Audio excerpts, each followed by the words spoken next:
নমস্কাৰ ৰাইজ, মই লৈছোঁ আজি কেইটামান ঢেকীয়া। ঢেকীয়াখিনি মই কিহৰ লগত বনাওঁ আপোনালোকক দেখুৱাম। ঢেকীয়াখিনি মই কোমল কোমল চাই পেলাই লৈ ল'ম।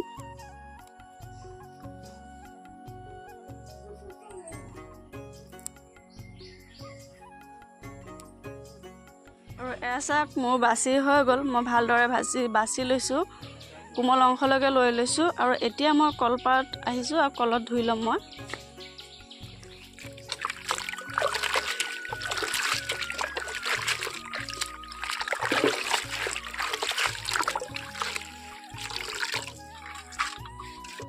ঢেকীয়াখিনি ধুই লৈছোঁ, ঢেকীয়া ধুই হৈ গ'ল।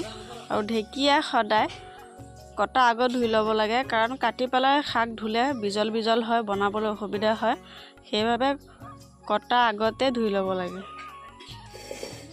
শাকখিনি ধুই আনিছোঁ মই, এতিয়া সৰু সৰু টুকুৰা কৰি কাটি ল'ম মোৰ জোখত। আৰু মই লৈছোঁ চাওক, আলু 2টা লৈছোঁ, কণী এটা লৈছোঁ, আৰু নহৰু লৈছোঁ, কেঁচা জলকীয়া লৈছোঁ। আৰু আলুখিনি মই সৰু সৰু মিহি কৰি কাটি ল'ম শাকৰ লগত।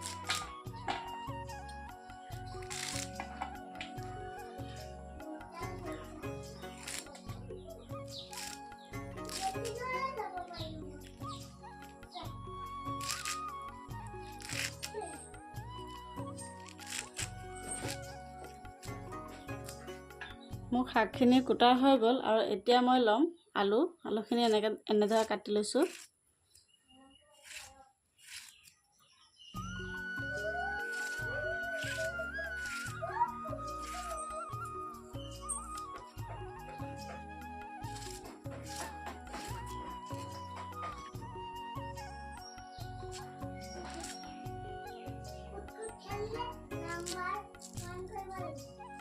কণীটো মই ভাঙি লৈছোঁ, যিহেতু শাকত কণী দিম, কণী দি বনাম মই আজি ঢেকীয়া।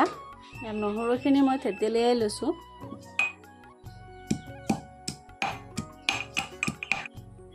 এয়া মই থেতেলিয়াই লৈছোঁ। এয়া মই গেছত কেৰাহী পাতি দিছোঁ। এতিয়া দি দিম তেল।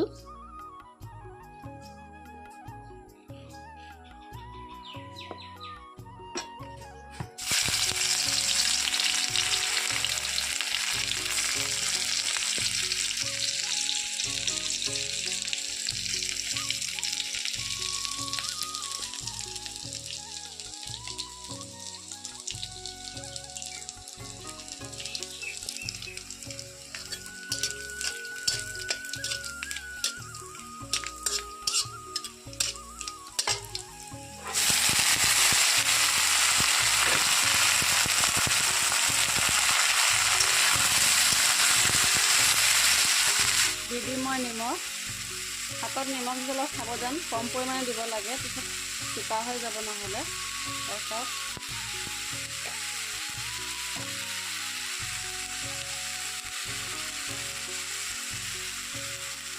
হালধি। এতিয়া মই এনেদৰে অলপ সময় লৰাই ঢাকি ৰাখিম সিজিবৰ কাৰণে।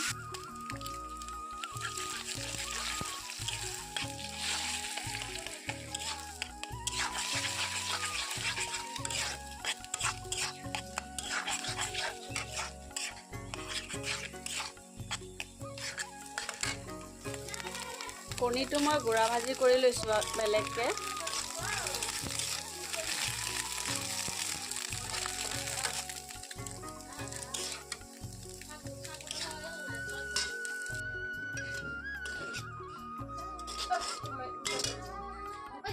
আৰু এচাক শাকৰ ভাজি হৈ গ'ল।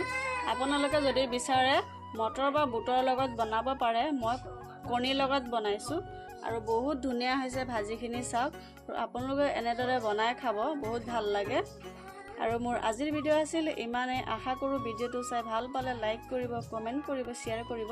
আৰু আমাৰ চেনেলটো পৰৱৰ্তী ভিডিঅ' পাবৰ বাবে চেনেলটো ছাবস্ক্ৰাইব কৰি ৰাখিব।